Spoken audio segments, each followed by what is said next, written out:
Bienvenidos a Club de Prensa Plus en NTN 24. Transmitimos desde Washington, a 3 cuadras de la Casa Blanca. Y no olviden ustedes que al final de este programa lo pueden encontrar completo, pueden encontrar apartes en nuestra página de Facebook, también por nuestra cuenta de Twitter. Y el audio, el podcast, está en SoundCloud. Les doy la bienvenida hoy a los invitados al Club de Prensa Plus. En primer lugar, el analista venezolano Pedro Burelli. Bienvenido a esta mesa como siempre. Buenos días, Juan Carlos. Rafael Matus, corresponsal desde la Nación de Buenos Aires. Bienvenido también. Buen día, Juan Carlos. Dori Toribio, corresponsal de 4 de España, bienvenido a esta casa. Muchas gracias. Y Pepe López Zamorano, corresponsal jefe de la Agencia Mexicana de Noticias Notimex, bienvenido igualmente. Gracias. Primer asunto, Pedro, tiene que ver con Venezuela.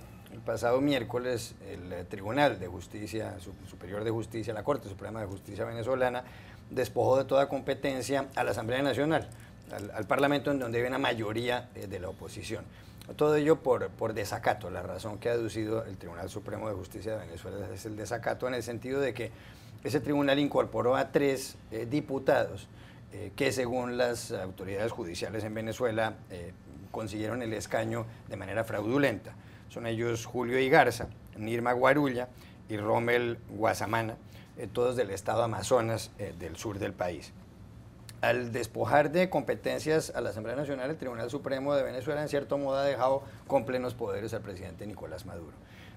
Algunos gobiernos internacionales, organizaciones no gubernamentales y periódicos también han dicho que esto es un golpe de Estado porque violenta el orden constitucional venezolano. La oposición ha dicho que quiere volver a salir a las calles, y lo ha dicho, entre otras, Julio Borges, el presidente del Parlamento de la Asamblea Nacional. Hace pocos minutos, el secretario general de la Organización de Estados Americanos, el ex canciller uruguayo Luis Almagro, le envió una carta al presidente del Consejo Permanente de Embajadores, Patrick Andrews, que es el representante de Belice, donde le pide convocar a un Consejo Permanente Extraordinario nuevamente para realizar una apreciación colectiva de la situación. Hay que recordar que el señor Almagro quiere que se active la Carta Democrática de la OEA para el caso de Venezuela. Todo esto sirve, y cuando pregunto si sirve, me refiero a los ciudadanos venezolanos, al pueblo venezolano. ¿Esto sirve o esto es más de lo mismo? Bueno, no sé qué es lo que sirve. Es decir, ¿me estás hablando de la parte final de que la comunidad internacional se active o que haya un autogolpe del Ejecutivo por vía del tribunal? Me refiero si sirve la iniciativa de la OEA para que Mira, se proteja la democracia. Yo creo que es imposible, con la posición que ha tomado el secretario general y ya un grupo creciente de países, que no haya una reunión.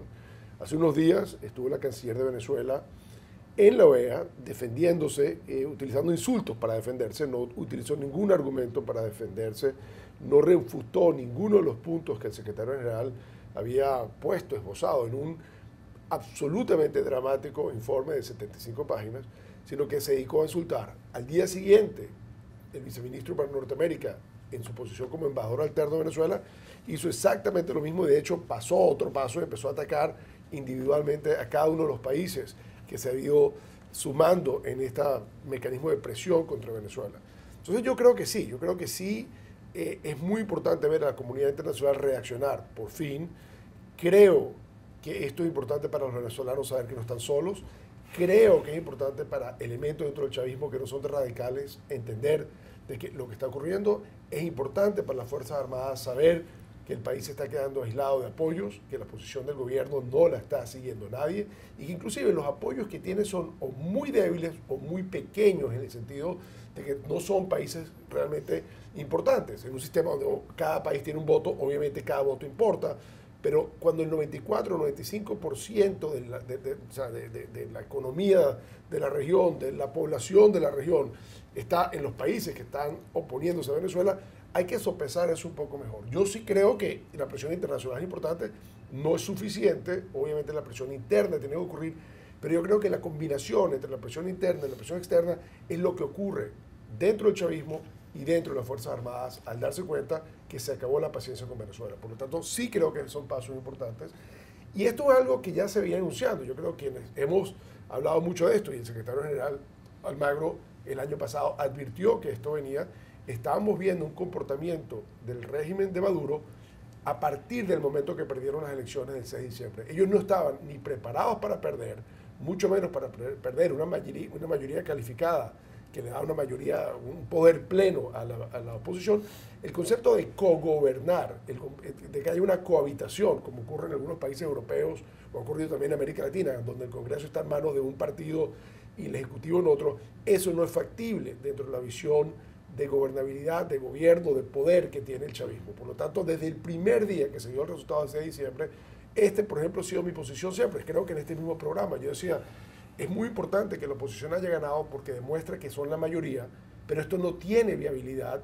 Este es un escenario de confrontación absoluta y básicamente empezó cuando el último día de la asamblea anterior se nombró, violando todas las normas y violando la Constitución, sí, se nombró un Tribunal Supremo, que es este que está actuando ahorita, un Tribunal Supremo ilegítimo, pero que se montó desde ese momento para hacer lo que vimos que hizo el miércoles. Es decir, que esto ha sido una cosa muy bien calibrada y que se ha ido montando en el tiempo. Es decir, no debería sorprender a nadie, sorprendentemente sí sorprende a gente, y por lo tanto es importante que ya esa sorpresa se traduzca en acción. Este número de los 3 diputados es importante, de los 3 diputados que fueron incorporados finalmente a la Asamblea Nacional, 2 de ellos de la oposición, porque eso le da mayoría absoluta al grupo opositor en la Asamblea Nacional. Rafael Matos.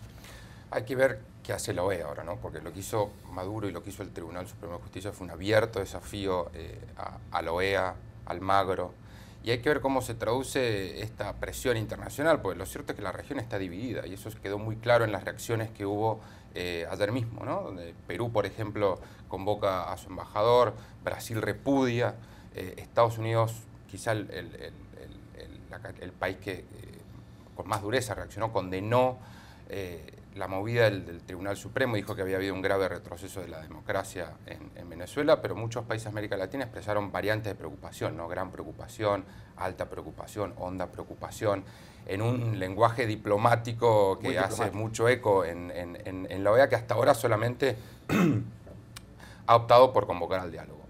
Este fin de semana va a ser determinante para ver si la OEA efectivamente puede lograr, si Almagro puede lograr unidad en la OEA para ir un poquito más allá y activar la Carta Democrática. Yo la verdad no lo veo.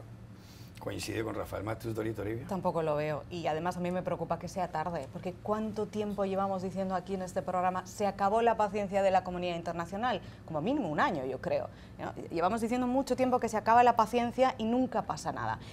Entiendo que es muy difícil reaccionar.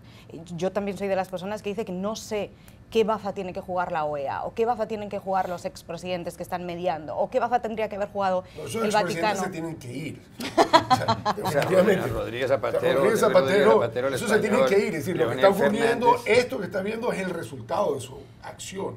Todo lo que han hecho con la compañía del subsecretario de Estado, Tom Shannon, da como resultado esto. Bueno, yo sin embargo creo que, y antes tú decías, toda presión internacional es importante, sobre todo para que los venezolanos no se sientan que están solos. Sí. Y yo incluiría ahí esa parte de la mediación de los presidentes. Efectivamente llevan muchos meses y no han hecho nada, y yo también soy muy escéptica en que se vaya a conseguir. Ellos lo estaban mediando, ellos estaban apoyando al gobierno. O sea, la función de ellos fundamental fue apoyar al gobierno durante todo el tiempo. O sea, Martín Torrijos, expresidente de Panamá, Leonel Fernández, expresidente dominicano, José Luis Rodríguez Zapatero, expresidente del gobierno español, y cuando estaba en UNASUR el secretario general, el expresidente colombiano Ernesto Samper, todos ayudaban a Maduro, no había mediación. Y súmale a eso a Tom Shannon. O sea, el objetivo de esto es darle capacidad al gobierno de sostenerse en el tiempo, pensando que de esa forma no va a haber un estallido de violencia, sin darse cuenta que lo que están haciendo es cerrar toda salida democrática, por ende, aumentando las posibilidades que el final sea violento. Bueno, yo no creo que el objetivo fuera ayudar a Maduro, creo que esa fue la consecuencia. Claro, el objetivo era facilitar un diálogo entre el gobierno y la oposición. Efectivamente, la consecuencia es que le acaba dando más tiempo. Yo creo que el objetivo de Zapatero, que fue traído a pedido de Dilma Rousseff, fue apoyar a Maduro. No te creas otra cosa, Dori. Bueno, en cualquier caso, termino el argumento que es a donde iba, y es que me preocupa que sea tarde. Y este argumento de se ha terminado la paciencia, ¿por qué? Porque ya estamos en uno de los peores escenarios posibles. Es decir, cuando se ataca la separación de poderes de un Estado, es cuando estamos ante una de las grandes señales de alarma de que la salud democrática de un país no está. Y esta era una de las pruebas de fuego que tenía Venezuela, es decir, cuando se separa el poder ejecutivo del poder legislativo, cuando la Asamblea queda en manos de la oposición y queda, ¿no? Y se pone a prueba, es una prueba de fuego para ver cómo se balancea el sistema de poderes de un país. y Venezuela no ha aprobado esta prueba. Y no es lo único que está pasando, ya llevamos muchas pruebas como estas, ¿no? Encarcelar a la oposición, retrasar elecciones, todo esto son señales de alarma y señales de alarma muy graves, que son cómo se mide la salud de un sistema democrático. Y estamos ya en uno de los peores estadios, uno de los peores niveles. Aquí es donde a mí me preocupa que quizás sea ya tarde, sí. porque llegados a este punto, ¿qué se puede hacer? ¿Qué se puede hacer desde dentro y qué puede hacer la comunidad internacional? Pepe López Zamorano. Bueno, un intento de buscar una solución pacífica, ¿no?, a un conflicto creo que nunca es tarde. Y no hay mediación posible que pueda estar por encima de lo que las partes mismas del conflicto estén dispuestas a hacer, como lo hemos visto en otros conflictos regionales en América Latina, en Europa, en Medio Oriente, y eso es una realidad histórica. Ahora, es preocupante cuando un gobierno está sumido en un hoyo y la decisión que toma en pleno desafío de la comunidad interamericana es hacer más grande el hoyo. Sí. Porque esto evidentemente está factorizando que está dando por descontado que va a haber un intento de la OEA por probablemente invocar la Carta Interamericana, buscar que salgan de la OEA, y por lo tanto el gran problema que yo veo ahí es qué va a pasar internamente en el país. Estamos viendo ya las convocatorias a protestas populares, el hecho de que haya solidaridad internacional en distintos matices, y ahí un poco discrepo de la percepción en el sentido de que el que no haya un lenguaje diplomático duro no creo que necesariamente quiera decir que no hay una preocupación profunda. Pero ¿por qué no habla de México? Porque México ha tenido una posición fascinante en todo. Para eso voy precisamente, porque lo que vimos por ejemplo, con la iniciativa de llevar el tema a la OEA fue que Venezuela lo que quiso hacer era como mexicanizarlo, como que era un tema de México, como que no era un tema generalizado, como que la preocupación no era de todo el hemisferio, sino que había una actitud de complacer a Estados Unidos y por lo tanto estaba llevando a cabo esa iniciativa. En ese sentido, yo creo que es importante que se vea que hay un consenso regional de que algo se tiene que hacer. Nunca van a estar de acuerdo en los matices, en las particularidades, en los detalles, pero lo importante es algo se tiene que hacer, y en ese sentido que haya una solidaridad y que se muestre que haya apoyo al pueblo venezolano en momentos que muy probablemente van a ser muy complicados internamente, me parece que es importante. Pero no son todos, hay países que todavía respaldan a Maduro y mucho. ¿Pero cuáles? ¿Cuál? Nicaragua. Bueno, por eso, pero ¿qué cuenta Nicaragua, Bolivia en este juego? Está bien, pero a la hora de lograr los 18 votos en la OEA o de intentar trabar el debate, tiene peso. Está bien, pero yo creo que tuviste, por ejemplo, que Ecuador, que es un país que uno esperaba que lo apoyara, no participó activamente en la sesión. O sea, obviamente tiene elecciones, segunda vuelta el domingo, pudiera cambiar radicalmente todo, sí. Pero yo creo que quede finalmente, o sea, Venezuela con los países del ALBA o un grupo de los países del ALBA, eso es de esperarse, es decir, que va a haber una enemidad, cómo se ha manejado el dinero en esta región es difícil. Entonces yo creo que tampoco puedes analizar la falta de apoyo porque Nicaragua y Bolivia tienen la posición, porque yo lo que diría que es importante es que la cantidad de otros ¿Cuántos países firmaron la carta pidiendo la liberación de los presos políticos? Bueno, 14. 14. ¿Cuántos convocaron la reunión? 18. ¿Cuándo convocaron la declaración? 20. Crece la presión, seguro, pero creo que todavía estamos lejos de hablar de un consenso regional sólido. Pero es que el consenso, si el consenso es unanimidad, no lo vas a obtener nunca. No unanimidad. Pero mayoría hay. Pero si al final te queda Dominica, San Kitts, Antigua Barbuda, Nicaragua y Bolivia, lamentablemente no creo que eso es muy viable para Venezuela. Sí, bueno, pero en la vez es un país, un voto. Es que un país, un voto. No, yo entiendo eso, pero lo que pasa es que la presión para nosotros no tiene que venir en Venezuela de que exactamente ocurra algo, sino que se ve que se volteó esto y que los países serios, no solamente en la región, sino fuera de la región, los países serios también se están cuadrando en contra de lo que es obviamente un autogolpe. Ya regresamos a Club de Prensa Plus.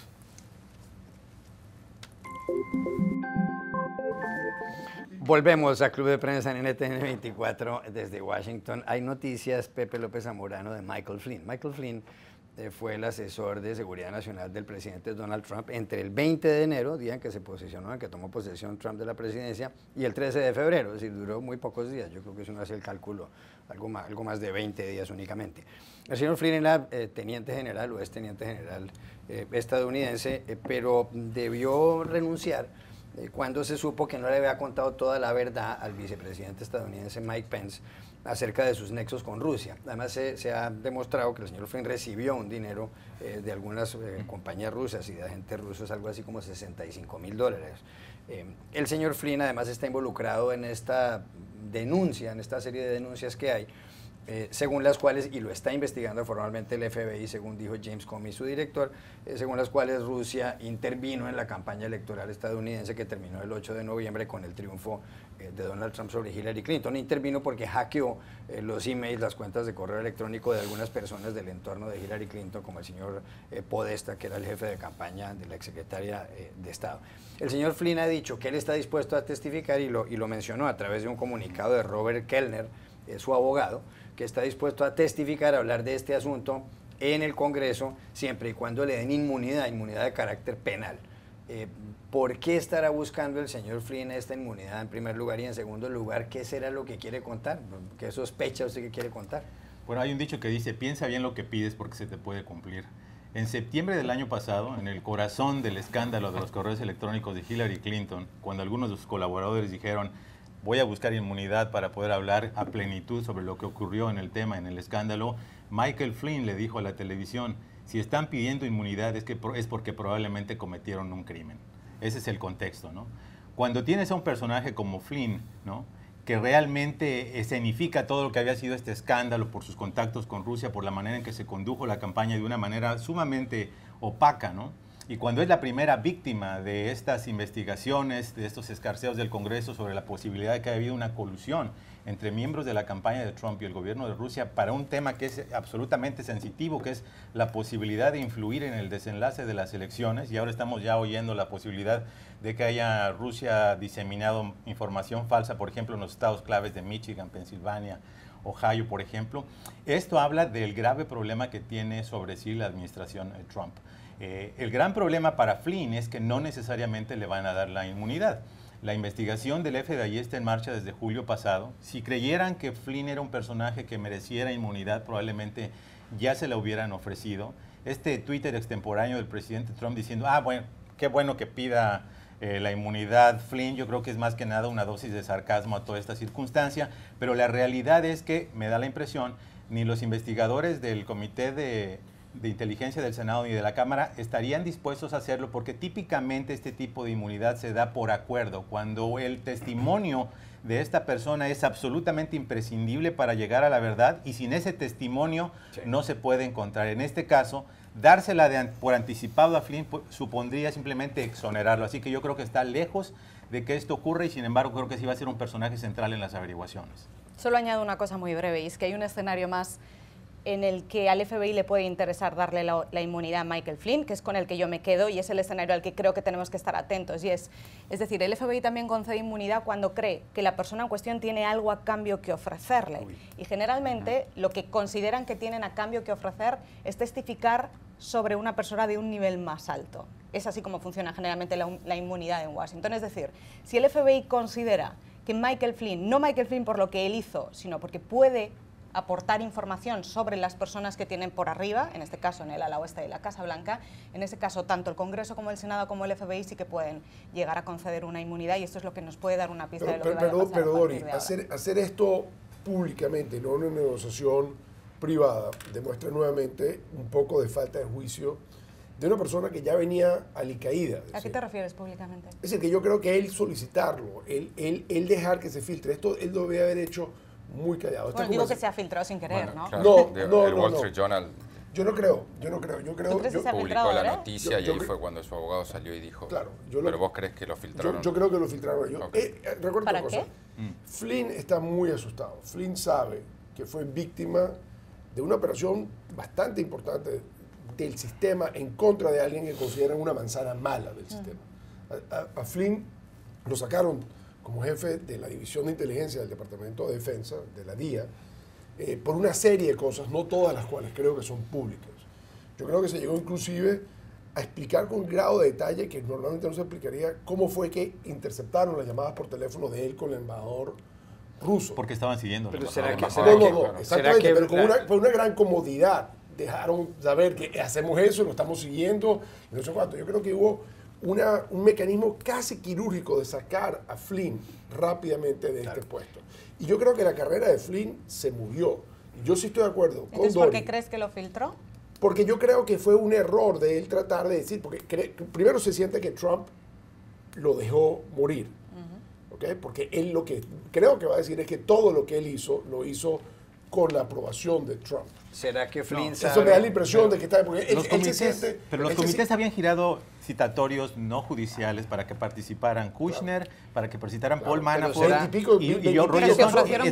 pero lo hicieron voluntariamente los que aceptaron. El que no aceptó voluntariamente fue Michael Flynn. ¿Será que Flynn, para una respuesta de 15 segundos, ¿será que el señor Flynn sabe o tiene alguna prueba del nexo entre la intervención rusa de la campaña estadounidense del año pasado y la campaña de Trump? Porque ahí es donde está la pregunta, porque si la respuesta es sí, si hay una prueba, ahí sí podría haber un juicio político contra Trump. A mí me da la impresión de que él no va a permitir ser el chivo expiatorio de algo que él considera que hay mucha más gente metida. Muy bien. Bueno. Cambio de asunto, Rafael Matus, la revista The Economist, posiblemente el mejor semanario político del mundo, trae un titular que dice The Trump Presidency So Far, la presidencia de Trump hasta ahora, y el principal editorial se titula Frustration. No hay que ser un genio para traducir que al español quiere decir frustración. Bien, dice este artículo que el señor Trump ganó las elecciones porque muchos votantes no le prestaban tanta atención al hecho de que él fuera ofensivo con las mujeres, pero que lo que creían por encima de todo es que él iba a poder hacer las cosas en Estados Unidos como un hombre de la empresa privada. Pero claro, no es lo mismo manejar un contrato inmobiliario que manejar la presidencia de Estados Unidos. Dice el artículo que el señor Trump no logró cambiar la reforma a la salud de Obama, lo que se llamaba el Obamacare, su partido no lo respaldó.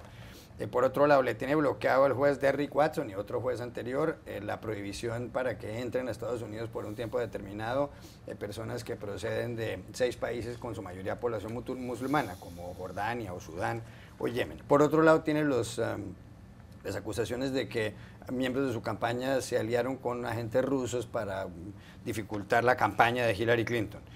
Dice este artículo que es malo que el presidente Trump esté tan débil y que además pues lo que ha hecho hasta ahora es ser el tuitero en jefe y tener un estilo rimbombante, lo que llaman en inglés bombastic. Es verdad todo esto, y dice además el artículo que la presidencia de Trump está metida en un hoyo, en un hueco. ¿Está la presidencia de Trump en un hueco? Bueno, vos mismo cuando hiciste el recuento que hace el artículo sobre los, creo que son 70 o 71 días que lleva Trump en la Casa Blanca, ¿qué es lo que realmente ha logrado hasta ahora? Y me parece que hay que hacer 2 distinciones. Primero, desarmar el legado de Obama mediante una serie de órdenes ejecutivas o decretos. En esa parte creo que ha sido muy efectiva. La administración, por ejemplo, lo que han hecho respecto a la lucha contra el cambio climático, todo el andamiaje que había montado Obama para culminar con el acuerdo climático de París, todo eso Trump lo desarmó de un plumazo a través de una serie de decretos ejecutivos. Después, todo lo que ha involucrado al Congreso, la derogación de Obamacare, la reforma impositiva, otra de las grandes promesas de campaña de Trump que ahora los republicanos van a tratar de encaminar, eso ha sido otro tema. Y ahí es donde el CEO, ¿no?, el empresario, el hombre que se vendió en campaña como el habilidoso negociador que podía lograr acuerdos, sí, mover a Washington lejos del ostracismo y de la traba de la política como un hombre de negocios hábil. Ahí es donde Trump creo que ha fracasado hasta ahora, porque se ha topado con la burocracia de Washington, con la intransigencia política y las divisiones de su propio partido y con las dificultades que tiene la transición de un hombre de negocios a manejar una empresa que prácticamente un CEO funciona casi como un emperador, ¿no? Digo, pues las órdenes que da son las órdenes que se cumplen. Aquí Trump se ha topado con las organizaciones civiles, con la justicia, con el Congreso, con la bancada Libertad, los legisladores de la ultraderecha republicana que le han trabado hasta ahora su agenda legislativa. Sí. Y no queda, a mí realmente yo no veo cómo puede salir del hoyo, ¿no?, en el sentido, utilizando la frase de Economist, porque no veo una administración ágil competente como para moverse por la burocracia de Washington y lograr realmente las grandes promesas de campaña que hizo Trump. Último minuto de este segmento de Editorial, y es que además dice el artículo que, claro, una cosa es hacer un contrato, celebrar un contrato inmobiliario, porque si la contraparte o si la persona con la que uno va a negociar pues se va o está de mal genio, pues uno cambia, consigue a otro tonto, dice justamente con esas palabras el artículo. Otra cosa es el Congreso en Washington, porque ese es el único que hay. A mí, más que un hoyo, me parece, como dicen aquí en Washington, que esta es la hora del amateur. Lo que les está pasando es que en el ala oeste de la Casa Blanca no hay nadie con experiencia de gobierno, y eso quieras que no, tiene que pasar factura, porque al final lo que hemos visto hasta ahora, en estos primeros 70 días, es sencillamente una Casa Blanca que no sabe cómo funciona el sistema de equilibrio de poderes en Washington. Es decir, saca un veto migratorio que el Poder Judicial le frena, saca un plan sanitario que después el Poder Legislativo le frena, dice que lo de Rusia son noticias falsas y la inteligencia le dice no solo no son noticias falsas, sino que tengo una investigación criminal abierta en tu contra. Esto es no saber cómo funciona el sistema de equilibrio de poderes. Uno tiene que tener calma y antes de lanzar las cosas tiene que asegurarse de que está perfectamente cerrado para poder sacarlo adelante. Y me quedo con una reflexión que es la que a mí más me preocupa, que es la que hizo el presidente del Congreso, Paul Ryan, porque aquí el problema de los amateurs no está solo en la Casa Blanca, también está ahora mismo en el liderazgo del Congreso, que después de que fracasara el plan sanitario, bombardeando desde dentro del Partido Republicano, como sabemos, de los ultraconservadores, él dijo en rueda de prensa y reconoció ante todo el mundo que, bueno, que es que una cosa es haber estado 7 años en la oposición y otra cosa es ahora pasar a gobernar con la mayoría, que era mucho más difícil de lo que él se pensaba. Esto es exactamente lo que está pasando. Una cosa es hablar, otra cosa es liderar y gobernar. 30 segundos. Brevemente, yo creo que sí es un tema importante el de la pericia política, pero creo que el problema fundamental no es ni de la burocracia, ni de procedimientos, ni de formas, es de sustancia. Cuando presentas un plan como el de la reforma de salud, que básicamente no va a ser absolutamente nada positivo, generas un nivel de resistencia dentro de tu propio partido y de la oposición. Entonces yo creo que es verdad que hay inexperiencia, que los multimillonarios nunca estuvieron en el gobierno, pero la realidad es que la sustancia de sus propuestas, como lo estamos viendo ahora en ese tema de salud, como lo estamos viendo también en la reforma fiscal, donde no hay nada claro, y tampoco en el tema de las negociaciones comerciales, creo que ese es en parte el gran problema que tiene la presidencia de Trump. 30 segundos, Pedro Willy. 30. ¿Está la presidencia de Trump en un hueco? Sí, yo creo que está en un hueco y la pregunta clave es si han aprendido algo de las cosas que lo llevaron al hueco. A veces uno piensa que algunos aprenden y el día siguiente te demuestran que no aprendieron nada, ¿no? Entonces yo sí creo que el problema es si el hueco es un estado temporal o un estado permanente. Esa es la pregunta y la respuesta a esa pregunta es determinante para lo que viene aquí, ¿no? Solo añado una reflexión corta más, porque al final todos opinamos aquí. 30, opinamos en Washington. No, Has dicho 30, has dicho 30. una pausa. No, pero la pregunta importante aquí es qué opinan los votantes de Donald Trump, porque podemos opinar los políticos y Washington, claro. sí, pero al final Bueno, la sus última votantes encuesta le da están un respaldo contentos o no. del 37%. 36%. Entre su núcleo Sí, duro ¿verdad? habría que ver. Sí. ¿Le han perdido la fe? Es más alta, sí, sí. Eso, ¿O no? eso no se sabe. Ya regresamos a Club de Prensa Plus. Volvemos a Club de Prensa Plus en NTN 24 desde Washington. Doria, hay un artículo en el diario de Washington Post acerca de Mike Pence, el vicepresidente de Estados Unidos. En realidad es sobre la esposa del señor Pence, titulado Karen Pence, dice, is the Vice President's Prayer Warrior, Gut Check and Shield. Es decir, es como la guerrera que reza, la que le hace le verifica los datos y además el gran escudo del señor Pence es Karen Pence. Y en el artículo, y eso también lo recoge Jessica Valenti en el diario The Guardian de Londres, se cuenta que Mike Pence, quien fuera gobernador de Indiana, no cena jamás, no come en la noche jamás con una mujer distinta a su esposa, o comería con más si su esposa está cenando con él. Y que además, por otra parte, él no bebe alcohol, no toma trago, como se diría en Colombia, o no se bebe unas copas, como dirían en España, no se tomaría unas copas si no está su esposa presente. Hay protestas de algunas y críticas de algunas mujeres sobre esto, dicen que es algo como de misoginia. ¿Cuál es su opinión sobre esta actitud de Mike Pence, vicepresidente de Estados Unidos? Yo tengo dos opiniones, una moral y una laboral. La moral, casi me siento mal por juzgar las normas internas que tenga un matrimonio. Si esto es lo que ha decidido el matrimonio Pence, pues allá ellos. Personalmente, si a mí mi esposo me dijera esto, que no voy a cenar con ninguna mujer, lo primero que pensaría es que poca confianza tienes en ti mismo o en tu autocontrol si no crees que seas capaz de estar con una copa de vino y otra mujer en un evento público. Pero en fin, insisto, estas son las normas internas de este matrimonio que lleva muchísimos años casados y si a ellos les funciona, ahí no voy a entrar. Ahora bien, en la parte laboral sí que voy a entrar. Porque si un político que ha sido gobernador y ha estado en una campaña como la locura de la campaña electoral que fue en 2016, si nos está diciendo que no cena a solas con ninguna mujer, lo que nos está diciendo es que no nombra mujeres en altos cargos, porque es imposible que no haya habido un día por trabajo en toda la locura del año pasado, en sus años como gobernador o ahora en su tiempo como vicepresidente, que no haya tenido que extender una jornada laboral por algún tipo de problema.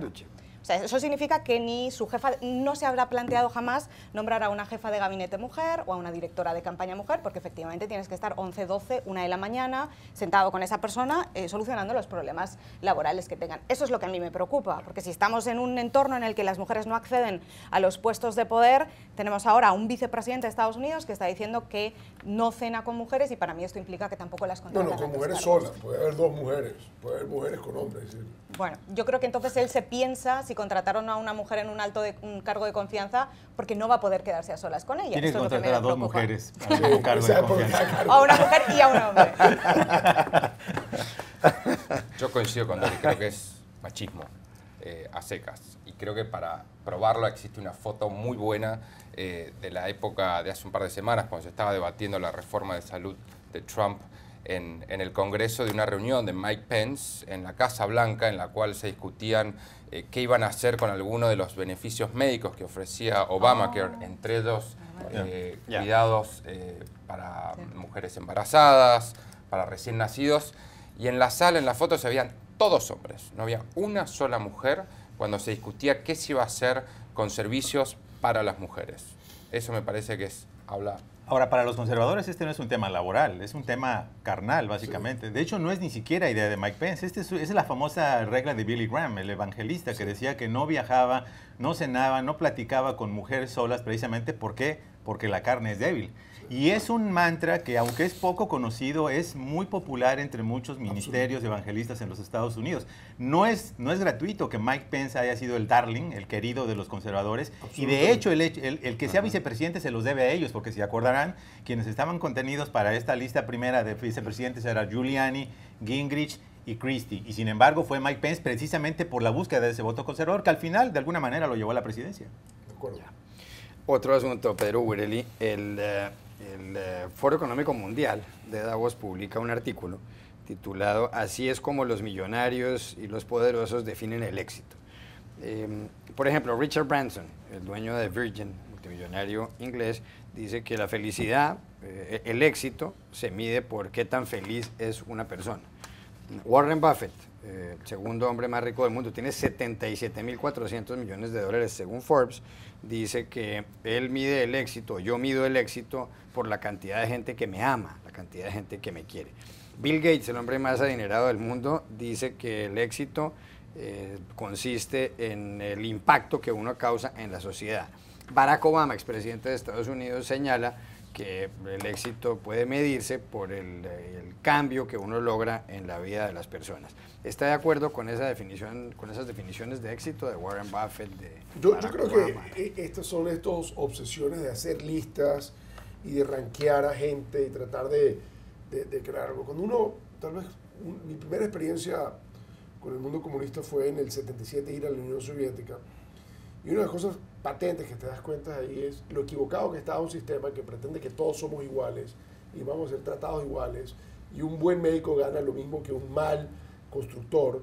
Y de repente uno se da cuenta y dice, mira, la maravilla de este mundo es que todos somos distintos, y al ser todos distintos tenemos diferentes objetivos, destrezas, pasiones, y yo creo que por lo tanto tenemos que tener muy diferentes visiones de qué es éxito. Yo he visto gente muy, muy exitosa y que mucha gente definiría que no son exitosas, pero son exitosas en lo que ellos quieren hacer, el impacto que ellos pueden tener, en cómo se sienten internamente. Y conozco gente que aparentemente podrían tener elementos que otros atribuirían de éxito y que son bastante infelices, por lo tanto pudieran ser menos exitosos de lo que creen. A mí me molestan estas listas porque yo creo que en la diversidad del ser está justamente la diversidad de ser exitoso, la diversidad de ser feliz. Y eso es la maravilla de donde vivimos. Yo no creo que es que hay una lista de que si no eres feliz de esta forma, quiere decir que eres infeliz. No, cada quien va buscando su punto donde puede sentirse o que contribuye, o que se siente bien interno, o que su núcleo está protegido, o que lo puede extender más allá de su núcleo. Yo creo que, obviamente, algo que salga de Davos sobre esto me parece un poco patético. Dori Toribio. A mí siempre me llama la atención, no digo que esté mal, pero me llama la atención cómo siempre estos ultramillonarios del planeta cada vez que dan alguna receta sobre la felicidad o sobre lo que a ellos les hace felices o cómo consideran que hay que vivir mejor, siempre son consejos espirituales. Sin embargo, han dedicado toda su vida íntegra a amasar fortuna. Digo yo que conseguir dinero también será una de las recetas de la felicidad. A mucha gente que es el éxito, todos dirían tener la fortuna de Warren Digo, Buffett, Richard Branson. Y después responder espiritualmente. Y después, esa sería la conclusión ingenua a la que llego yo, que igual después de que ya tienen las necesidades cubiertas, igual ya una vez ya tienen todo el dinero que necesitan, es cuando se dedican a hacer las reflexiones espirituales y cómo ser más felices. Igual, no sé. Dedican parte de su fortuna a la filantropía también, algunos de ellos. ¿Y comparte usted las definiciones de qué es el éxito de Warren Buffett? Bueno, yo siento que no todos los millonarios salieron a hacer a la vida dinero, muchos salieron a cambiar el mundo. Pongo por ejemplo, Steve Jobs, ¿no? La idea de crear productos revolucionarios, etcétera. Y siempre es más fácil ser magnánimo cuando se tiene mucho dinero, pero creo que de alguna manera, cuando recopilas todas las definiciones de éxito, creo que es importante hacer notar que para muchas personas, y especialmente las personas que tienen dinero, el éxito tiene que ver más que nada con la capacidad que tienen de dar, más que de poseer o de recibir, ¿no? El hecho de que han sido capaces de generar vidas productivas en sus propios términos, sin libretos, sin dogmas, y han podido de alguna manera cambiar al mundo y de paso hacerse ricos. Rafael. Sí, creo que ahora que estamos viendo tanto ataque, por ejemplo, a distintas comunidades en Estados Unidos, me parece que el denominador común, como bien decía Pepe, ¿no? Es cómo uno afecta o cómo uno toca a distintas comunidades, de comunidades muy, muy chicas, como puede ser la propia familia, hasta el barrio, hasta la ciudad, hasta el mundo, si uno piensa globalmente, ¿no? Creo que cómo uno afecta, cómo uno mejora su comunidad es para mí una buena medida de éxito. Ya regresamos a Club de Prensa Plus. Volvemos a Club de Prensa Plus en NTN 24. Pedro Burelli, ¿para quién fue esta semana una semana fatal, una semana nefasta? Pero fue otra vez una semana mala para Nicolás Maduro, en donde se dio cuenta que no importa lo que terceros digan de su país, quien él tiene de su lado le hacen más daño que los de afuera. Yo creo que la canciller, el vicecanciller y ahora el presidente del Tribunal Supremo le han hecho un daño tremendo a su gobernabilidad y creo que se debe estar sintiendo bastante mal hoy en día. Rafael Matus, ¿para quién fue esta semana una semana fatal, una semana nefasta? Hay muchos candidatos, ¿no? Aquí en Washington yo voy a elegir a Ivanka Trump, que rompió con su promesa y se sumó a la administración de su padre. ¿Cuáles otros candidatos tenía usted en mente? Michael Flynn también tuvo una semana realmente muy mala. Donald Trump creo que también ha tenido una semana bastante mala, con enfrentamientos con los republicanos y con su agenda, como hemos discutido aquí mismo en esta mesa, bastante trabada, bastante embarrada. Dorito Toribio, ¿para quién fue esta semana una semana fatal? Para mí, Michael Flynn. Y de hecho estoy casi segura que no solo ha tenido una semana fatal, sino que cuando estemos aquí en diciembre haciendo el balance del año en Club de Prensa, posiblemente le vamos a nombrar la persona que ha tenido el peor año en Washington. Porque de Michael Flynn está saliendo todo el tema de Rusia. Michael Flynn hasta ahora es esa llave que ha dado más información, primero con sus reuniones con el embajador ruso, y a partir de ahí es cuando se sabe que también estaba el yerno de Trump y se empieza a investigar también los encuentros que tuvo el fiscal general Sessions. Después es el primer miembro de la administración a alto nivel en la cúpula de la Casa Blanca que tiene que dimitir forzado y tiene que salir de la Casa Blanca, y ahora se filtra, yo creo que es una filtración además en su contra, que ha solicitado inmunidad al FBI y al Congreso, y la gran pregunta es ¿qué hay, ¿no? ¿Qué hay detrás de todo esto? Es este asunto que nunca cesa, toda la trama de Rusia aquí en Washington, y me parece que Michael Flynn es uno de los personajes principales y que lo va a seguir siendo todo este año. Pepe López Zamorano, ¿para quién fue esta semana una semana fatal? Para mí fue para el presidente Trump. Sin minimizar la posibilidad y el potencial del escándalo de Rusia, creo que hay un dato que arroja aquí una luz de lo que podría ser una grave complicación para su agenda legislativa, y es el terrible recibimiento que tuvo su presupuesto en el Congreso. La percepción generalizada de que no solamente en la Cámara Baja, no solamente en el Senado, no solo entre demócratas y entre republicanos, se lo pasaron por el arco del triunfo. La idea de que lo que pida la Casa Blanca es simplemente como un dato más. Están definiendo el presupuesto en los propios términos del Congreso. Por ejemplo, no le van a dar el dinero para el muro fronterizo con México en el presupuesto suplementario. Están haciendo a un lado la posibilidad de hacer recortes drásticos y draconianos a la ayuda al exterior. Entonces, básicamente el Congreso está tomando las riendas de la agenda legislativa que él prometió hacer cumplir, y esto puede tener complicaciones mayores para el resto de su agenda, empezando con la reforma fiscal. Pepe López Zamorano, gracias por haber estado en Club de Prensa Plus. Dorito Toribio, gracias también. Rafael Matus, gracias igualmente. Y Pedro Burelli, gracias por haber estado en esta mesa. Ya ustedes los espero en una próxima oportunidad en Club de Prensa.